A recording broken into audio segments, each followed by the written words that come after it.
আসসালামু আলাইকুম ওয়া রাহমাতুল্লাহি ওয়া বারাকাতুহু।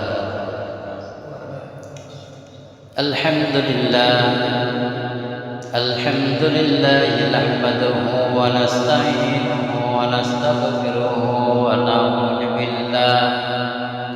নাউযু বিল্লাহি মিন শুরুরি আনফুসিনা ওয়া মিন সাইয়্যাতি আ'মালিনা। من يهده الله فلا مضل له ومن يضلله فلا هادي له ونشهد أن لا إله إلا الله وحده لا شريك له ونشهد أن سيدنا وحبيبنا ومولانا محمدا عبده ورسوله الذي أرسله بالحق بشيرا ونذيرا وداعيا إلى الله بإذنه وسراجا منيرا فقد قال الله تعالى في كلامه المجيد والفرقانه الحميد أعوذ بالله من الشيطان الرجيم بسم الله الرحمن الرحيم إن الله وملائكته يصلون على النبي يا أيها الذين آمنوا صلوا عليه وسلموا تسليما اللهم صل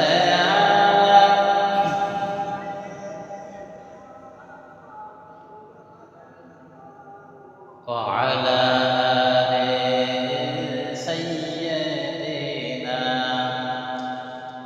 মোহাব্বতের সাথে সবাই আমরা পড়ি আল্লাহুম্মা সাল্লি আলা সাইয়্যিদিনা মাওলানা মুহাম্মদ ওয়া আলা আলি সাইয়্যিদিনা। আলহামদুলিল্লাহ, আমরা আল্লাহ তাআলার কাছে শুকরিয়া আদায় করি যে মহান রব্বুল আলামিন তিনি অত্যন্ত দয়া করে মায়া করে আমাকে শাওয়াল মাসের তৃতীয় জুমায় যথাসময়ে তার ঘরে আসার মতন সুযোগ যে মহান আল্লাহ তাআলা দান করলেন, সেই মহান মাবুদের দরবার ইলাহিতে আমরা সবাই ভক্তি সহকারে প্রাণকে খুলে জবানকে ছেড়ে দিয়ে শুকরিয়া আদায় করি, সবাই বলি আলহামদুলিল্লাহ। আর মুহাম্মদ দিয়ে বলি আলহামদুলিল্লাহ। আল্লাহ রাব্বুল আলামিন বলেন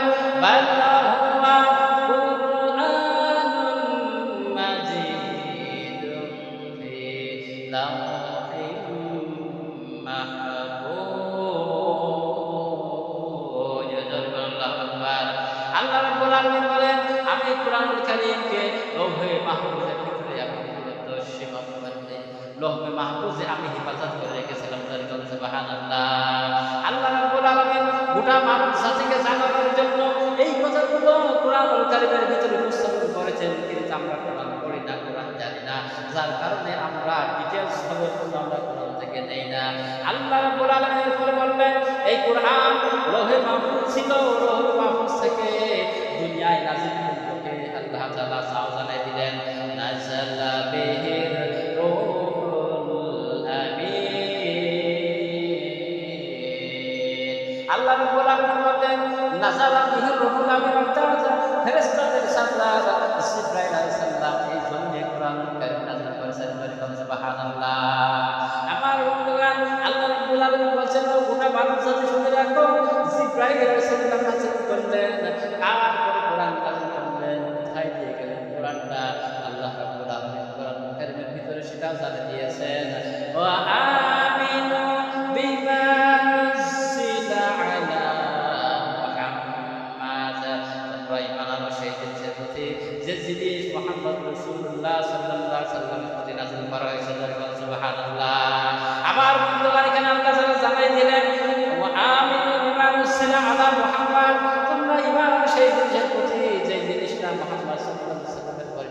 করা হয়েছে। আমার বন্ধুগণ, ঈমান আনতে আল্লাহ তাআলা বলেছেন যা কোরআন কারীমের পরে। আমার বন্ধুগণ, আজকের কোরআনকে আমরা বিশ্বাস করি, কোরআনের প্রতি আমার ঈমান আছে। ঈমান যদি না থাকতো তাহলে বিশ্বাস করতাম না। কিন্তু কোরআন কারীমের ভিতরে ৬৬৬৬টা আয়াত রয়েছে। আমার বন্ধুগণ, এই কোরআন কারীমের ভিতরে যে কথাগুলো রয়েছে, কিছু অংশ মানলাম, কিছু অংশ মানলাম না। তাহলে আল্লাহ যে বললেন আমিনু বিমা উনজিলা আলা মুহাম্মাদ, ঈমান আনো কোরআনের প্রতি, তাহলে যে কিছু অংশ মানলাম আর কিছু মানলাম না, তাহলে আমরা পূর্ণাঙ্গ ঈমানদার হতে পারলাম কিনা? পারবো? পেরেছি। কিছু মানে কি মানে কিছু মানে অর্থাৎ নামাজ পড়তে হবে, নামাজ আদায় করতে আসলাম, টাকা হয়েছে হজ করতে গেলাম, যাকাত দিলাম, আর কিছু করা লাগবে, এগুলো করতে আমরা এগুলো পারি না। আল্লাহ রাব্বুল আলামিন কোরআন কারীমের ভিতরে গোটা মানব জাতির জীবনের জন্য যা লাগবে আল্লাহ তাআলা সবগুলো কোরআন কারীমের ভিতরে দিয়ে দিয়েছে। আমার বন্ধুগণ, এইবার আল্লাহ রাব্বুল আলামিন বলছেন এই কোরআনুল কারীম কে নাযিল, সমস্যা কি? আমার বন্ধুগণ, কোরআনুল কারীম আল্লাহ রাব্বুল আলামিন যে বলছেন নাযিল করেছেন, যে কোরআনের মালিককে বলেন, কোরআন মালিককে আল্লাহ রাব্বুল আলামিন। কোরআন মালিক হলেন আল্লাহ রাব্বুল আলামিন। আল্লাহ তাআলা গোটা মানব জাতিকে জানাই দিয়েছেন তানজিলান মিম্মান খালাকাল আরদা ওয়াস সামাওয়াতিল আউলা। আল্লাহ রাব্বুল আলামিন গোটা মানব জাতিকে জানাই দিলেন এই কোরআনুল কারীমের মালিক হলো যিনি আসমান সৃষ্টি করেছেন, জমিন সৃষ্টি করেছেন। এই আল্লাহ রাব্বুল আলামিন তিনি হলো কোরআনের মালিক। সুবহানাল্লাহ। এইবার আল্লাহ রাব্বুল আলামিন কোরআন গোটা মানব জাতিকে জানাই দিচ্ছেন আমি কেন কোরআন নাযিল করলাম, নাযিল করার উদ্দেশ্যটা কি, কেন নাযিল করলাম, তোমাদের কাছে কেন কোরআন দিলাম। দেওয়ার কারণটা কোন একটা উদ্দেশ্য আছে, তাহলে আমি কোরআন দিতাম না। আল্লাহ রাব্বুল আলামিন বলেন এই উদ্দেশ্য হলো, আল্লাহ রাব্বুল আলামিন বলছেন লিতুখরিজান নাস মিনাজ যুলুমাতি ইলান নূর। আল্লাহু আকবার। আল্লাহ রাব্বুল আলামিন বললেন এই কোরআন আমি এই জন্য দিয়েছি যে মানুষরা জিহালাতের অন্ধকার থেকে বাহির হয়ে আলোর পথে আসার জন্য আমি কোরআন দিয়েছি। জিহালাতের অন্ধকার কোনটা বলা যায়, এইটা হলো মুফাসসিরগণ লিখেছেন জিহালাতের অন্ধকার হলো মানব প্রসিদ্ধ যত আইন কারণ মত আছে, পথ আছে, সব হলো জিহালাতের অন্ধকার। আর আল্লাহ প্রদত্ত রাসূল দেওয়া যত পথ রয়েছে এটা হলো কোরআনের পথ, আলোর পথ। তাহলে পথ কয়টা? দুটো। পথ কয়টা? আল্লাহ রাব্বুল আলামিন বললেন ওয়া আলাল্লাহি কাসরুস সাবিলি ওয়া মিনহা জাইরুন ওয়ালাউ শাআ লাহাদাকুম আজমাইন। আল্লাহ তাআলা গোটা মানব জাতিকে জানাই দিলেন আমি আল্লাহ রাব্বুল আলামিন বলেছেন দুটো পথ সৃষ্টি করেছি, একটা পথ তৈরি করেছেন আল্লাহ রাব্বুল আলামিন, তার পরিচালনা করেছেন নবী রাসূলগণ। আর একটা পথ সৃষ্টি করা হয়েছে, শয়তান সৃষ্টি করেছে, ওই পথে চললে যাবে জাহান্নাম। তাহলে পথ কয়টা? দুইটা। তাহলে একটা পথ সৃষ্টি করেছেন আম্বিয়া আলাইহিস সালাম, নবী রাসূলগণ একটা পথ সৃষ্টি করেছেন, আর একটা পথ সৃষ্টি করেছেন শয়তান, মানব প্রসূত। শয়তানের পথ মানে মানব প্রসূত, মানব প্রসূত আইন আছে না, আছে না নাই? সব কি কোরআন দিয়ে চলে নাকি? আমার বন্ধুগণ, এই জন্য মানব প্রসূত আইন যত মত এবং পথ আছে সবকে ছেড়ে দিয়ে আল্লাহ তাআলার পথ আমাদের নির্ধারণ পথে চলতে হবে। এই জন্য আল্লাহ তাআলা বলেন, আল্লাহ রাব্বুল আলামিন বলেন আমি কোরআনুল কারীম এই জন্য নাযিল করলাম এই মানুষ চলার জন্য, পথ চলার জন্য তাদেরকে রাজনীতি করা লাগবে। রাজনীতি আছে না নাই? আজকের 100 লোক রয়েছে রাজনীতির কথা শুনলে নাক শেফায়, আছে না? রাজনীতির কথা শুনলে নাক শেফায়, বলে কি ও হুজুরা করবে, রাজনীতি করবে হলো যারা মানে একটু মানে টাইট টাইট থেকে এরকম ব্যায়াম শাক করে পড়ে তারাই রাজনীতি করবে, হুজুররা রাজনীতি করবে কেন? এরা আছে না?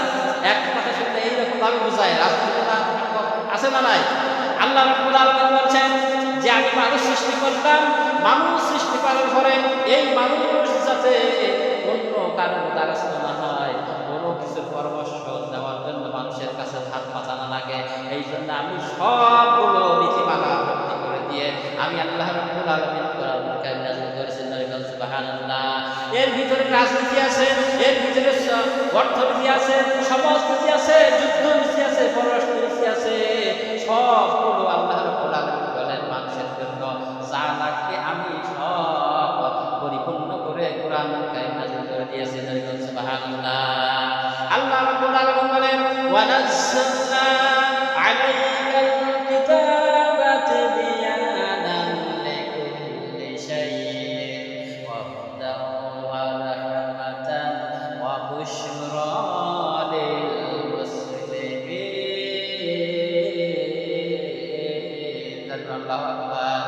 আল্লাহ রাব্বুল আলামিন বললেন এই কোরআনুল কারীম গোটা মানুষ জাতিকে দিলাম। এর ভিতরে রাজনীতি আছে, অর্থনীতি আছে, সমাজনীতি আছে, যুদ্ধনীতি আছে, পররাষ্ট্রনীতি রয়েছে, যা কিছু মানুষের জন্য দরকার সবই খুলে খুলে মানুষের সামনে বর্ণনা করে দিয়েছেন। সুবহানাল্লাহ। আমার বন্ধুগণ, এই জন্য দলের কথা কোরআনুল কারীমের ভিতরে আছে। দলের ভিতরে আছে না নাই? দলের কথা আছে না? আছে। কিন্তু সেই দলটা কোন দল করতে হবে? আজকের দেখা গেল যে মানুষের বিভিন্ন দল আছে। আজকের দল দেখা যাচ্ছে আমরা সমাজে দেখতে পাই জাতীয় পার্টি আছে, বিএনপি আছে, আওয়ামী লীগ আছে, জামাত ইসলাম আছে, চরমোনাই আছে, বেজাত আছে, অনেক দল রয়েছে। এবার কোন দলটা করবে আল্লাহ তাআলা কোরআনুল কারীমের ভিতরে জানাই দিয়েছেন। আমার বন্ধুগণ, এই আল্লাহ রাব্বুল আলামিন জানানোর পরে যদি কোনো ব্যক্তি আল্লাহর প্রদত্ত দল থেকে অন্য দলে যায়, আল্লাহ তাআলা বলছেন ওই ব্যক্তি কি ঈমানদার থাকতে পারবে? পারবে?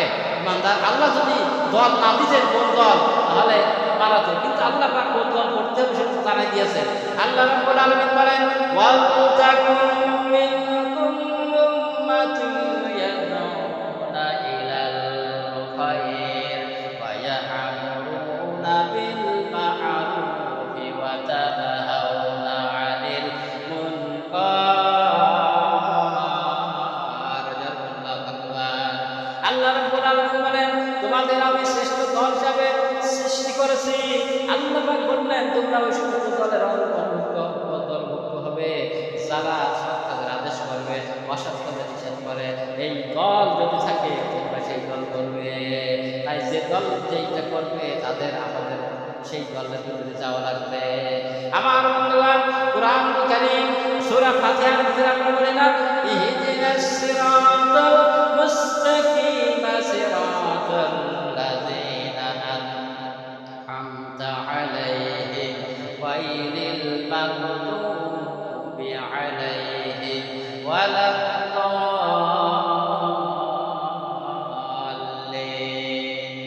আমিন। আল্লাহ রাব্বুল আলামিন এখানে বলে দিলেন যে আমরা কিন্তু প্রার্থনা করছি আল্লাহ তুমি তাদেরকে ওই দলের অন্তর্ভুক্ত করে দাও যারা নিয়ামত প্রাপ্ত। তাহলে আমরা ওই দল করব যারা নিয়ামত প্রাপ্ত হয়েছে আল্লাহ তাআলার তরফ থেকে।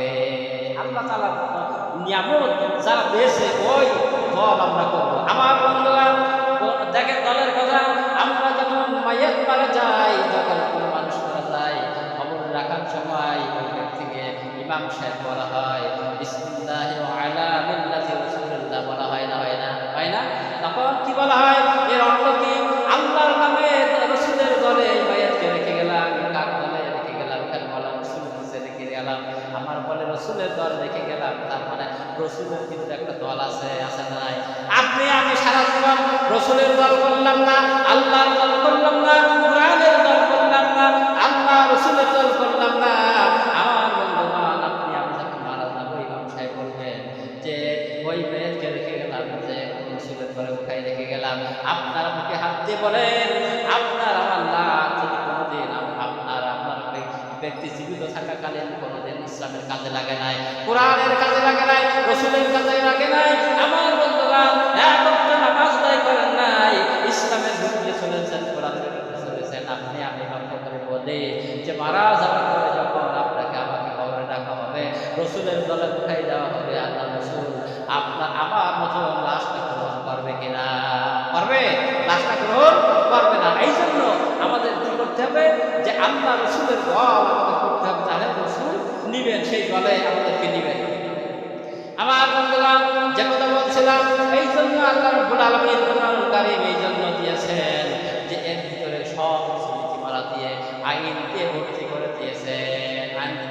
নাই।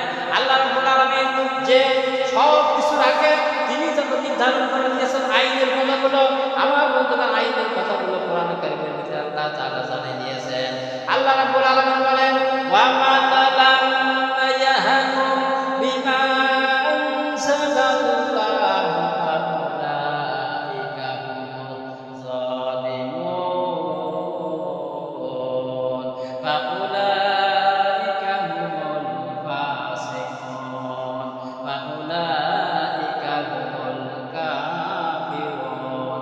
আল্লাহ রাব্বুল আলামিন বললেন আমি যে কোরআন দিয়েছি এই কোরআন দিয়ে যারা বিচার করবেন না, ফায়সালা করবে না, আপনার বিচার ফায়সালা করবে না, ওই ব্যক্তি হলো জালেম, ওই ব্যক্তি হলো ফাসিক, ওই ব্যক্তি হলো কাফের। আমার বন্ধুগণ জানে সালিম বিচার করার জন্য, আমার বন্ধুগণ যে ব্যক্তি কোরআন জানে তার বেশি পাওয়ার না যে ব্যক্তি কোরআন জানে না তার বেশি পাওয়ার। আসলে হয়ে গেছে যারা কোরআন হাদিস বেশি জানে, যারা ফতোয়া বেশি জানে, যারা আইন জানে, কোরআনের আইন বেশি জানে, তারাই আজকে আইনের দিক থেকে সর্ব নিগৃহীত অবস্থায় রয়েছে। আর যারা যাদের কোরআনের জ্ঞান নেই, ইসলামের জ্ঞান নেই, তারা আজকে দেখা যাচ্ছে যে হলো আইনের ঊর্ধ্বে বসে আছে। বলে ঠিক কিনা? তাহলে আজকে এই জাতির উপর আযাব আসবে না কখন আসবে না আসবে না? আসবে কিনা? আসবে। যে আল্লাহ রাব্বুল আলামিন বললেন আমি সব জীবানা দিয়ে ভর্তি করে দিলাম। আল্লাহ রাব্বুল আলামিন বলেন আল্লাযীনা ইম্মাক্কান্নাহুম ফিল আরদি আকামাস সালাত ওয়া আতাউস যাকাত ওয়া আমারা বিল মা'রুফ ওয়া নাহাওনা আনিল মুনকার। আল্লাহ রাব্বুল আলামিন বললেন যদি কোনো মুমিন ব্যক্তি ক্ষমতায় যায় আল্লাহ তাআলার প্রদত্ত কোরআন অনুযায়ী, কার অনুযায়ী? এটা হলো মানুষের নিয়ম অনুযায়ী না, কোরআনের অনুযায়ী। কোরআন অনুযায়ী যদি তোমরা কাকে ইমাম বানাও, যদি ইমাম মানে মনে করেন না বলছেন ইমাম মানে কি? প্রতিনিধি, মানে ইমাম প্রতিনিধি। আমার মতে যে ইমাম তৈরি করবেন তাই মেম্বার হোক, ইমাম হোক, তারপর চেয়ারম্যান হোক, মন্ত্রী হোক, নির্বাচন করবেন। আল্লাহ তাআলা বলেছেন তার ভিতরে 4টি কোয়ালিটি যদি থাকে তোমরা তাকে ইমাম হিসাবে নির্বাচন করো। 1 নম্বরে হলো নামাজ আদায় করে কিনা, 2 নম্বরে যাকাত আদায় করার মতন শক্তি সামর্থ্য আছে কিনা, আর 3 নম্বরে হলো সৎ কাজের আদেশ, 4 নম্বরে অসৎ কাজের নিষেধ। এইগুলো করে কিনা, তাহলে তোমরা যদি করে এমন ব্যক্তিকে তোমরা কি বানাও? তারে কি ইমাম বানাও, তাকে তোমার প্রতিনিধি বানাও। আজকে আমরা তাই বানাই, আজকে তাই বানাই। আজকে যত মেরে খেতে পারবে আমার বন্ধুগণ, যত ইসলামের বিরুদ্ধে কথা বলতে পারবে, যত রকমের কোরআনের বিপক্ষে কথা বলতে পারবে, এমন শক্তিরা সব ক্ষমতার অধীনে বসে আছে। বলে ঠিক কিনা? এই জন্য আল্লাহ রাব্বুল আলামিন বলছেন যে আগে আমার এই কোরআনের ভিতরে দেখেন আইনের কথা আছে কিনা নাই, আইনের কথা আছে কিনা নাই। এই জন্য আল্লাহ তাআলা সব নীতিমালা দিয়ে অনেক কথা অনেক যে আল্লাহ তাআলা যে সবগুলো দিয়েছেন, সব বলতে গেলে অনেক সময় দরকার। আমার বন্ধুগণ আল্লাহ রাব্বুল আলামিন তাই বলছেন এই দুনিয়ার মুখে যে মানুষ তোমাদেরকে আমি সৃষ্টি করেছি এই জন্য যে আমার দিন জমিনে প্রতিষ্ঠিত করার জন্য, এই সমাজে, এই পরিবারে, রাষ্ট্রে, সব জায়গায় আমার দিনকে প্রতিষ্ঠিত করার জন্য তোমরা কি করবে? ন্যায় কথা বলবে, হক কথা বলবে। আর যদি ন্যায় কথা, হক কথা তুমি না বলতে পারো তাহলে তোমাদের জন্য কি আছে? আযাব আছে। আল্লাহ রাব্বুল আলামিন সূরা নিসার ভিতরে 125 নম্বর আয়াতে বলেছেন, 125 নম্বর। আমার বন্ধুগণ ভালো করে খেয়াল করে নেন। আল্লাহ রাব্বুল আলামিন বলেন ইয়া আইয়ুহাল্লাযীনা আমানু কুনু কাওয়ামিনা বিল কিসতি শুহাদা'a লিল্লাহ ওয়ালাউ আলা আনফুসিকুম আওil ওয়ালিদাইনি ওয়াল আকরাবিন ইয়াকুন গনিয়্যান আও ফাকীরা ফাআল্লাহু আওলা বিহিমা ফালা তাত্তাবিউল হাওয়া আন তা'দিলু ওয়া ইন তা'আলু আও তু'রিদু ফা ইন্নাল্লাহা কানা বিমা তা'মালুনা খাবীরা। আল্লাহ রাব্বুল আলামিন সূরা নিসা 135 নম্বরে জানাই দিলেন, আল্লাহ রাব্বুল আলামিন বলেন ও মুমিনগণ তোমরা ন্যায়ের উপর প্রতিষ্ঠিত থাকো। এখানে সালাম মনে হতে চাই না। এখানে বলছেন ইয়া আইয়ুহাল্লাযিনা আমানু ও ইমানদারগণ, তাহলে প্রত্যেককে বলতেছে কিনা যে তোমরা ন্যায়ের উপরে প্রতিষ্ঠিত থাকো। আল্লাহ পাক বললেন তোমরা ন্যায়ের উপরে প্রতিষ্ঠিত থাকো। আর আল্লাহ রাব্বুল আলামিন তিনি যে আছেন, আল্লাহ রাব্বুল আলামিনকে ভয় করো, সাক্ষী হিসাবে তোমরা ন্যায়ের উপরে প্রতিষ্ঠিত থাকো। আল্লাহ রাব্বুল আলামিন বলছেন ন্যায়ের উপরে প্রতিষ্ঠিত থাকতে গেলে, তোমরা বিচার ফায়সালা করতে গেলে, তোমরা যে হক কথা বলতে গেলে, এখানে আল্লাহ রাব্বুল আলামিন অপশন দিয়েছেন ভালো করে কিন্তু একদম পরিষ্কার করে আল্লাহ তাআলা জানাই দিয়েছেন, যদি তা তোমাদের কিংবা নিজেদের বিপক্ষে যায়। আল্লাহ তাআলা কি বলছেন, তোমাদের ন্যায় বিচার করতে গেলে যদি নিজেদের বিপক্ষে যায় তবুও তোমাকে কি করতে হবে, হক কথা বলতে হবে, ন্যায়ের পথে থাকতে হবে। এখানে কোনো দল দেখা যাবে না, এখানে আমার কোনো ভাই ভাই কিংবা আমার পিতা মাতা দেখা যাবে না। আল্লাহ পাক স্পষ্ট করে বলছেন যে মানুষ তোমরা কি করো, নিজে ন্যায়ের উপর প্রতিষ্ঠিত থাকো। আর কি করবা, তোমরা যখন ন্যায় বিচার করবা, ফায়সালা করবা, তখন তোমরা কি করবা, তখন তোমরা তোমাদের কি যদি নিজের বিপক্ষে যায় তারপরে তোমার হক কথা বলতে হবে। আল্লাহ রাব্বুল আলামিন শুনে বলছেন তাই না, যদি তোমার পিতা অথবা মাতা অথবা তোমার নিকট তোমার আত্মীয়দের বিরুদ্ধে যায় তারপরেও তোমাকে হক কথা বলাই লাগবে, তারপরে তোমাকে ন্যায় কথা বলা লাগবে। তুমি যে তোমার বন্ধু, তুমি যে তোমার পিতা, তুমি তোমার সন্তান বলে পাশ কাটাই যাবে, এ হবে না, হবে নাকি? এগুলো হবে না। আজকে আমাদের সমাজে বিচার ফায়সালা আছে না নাই?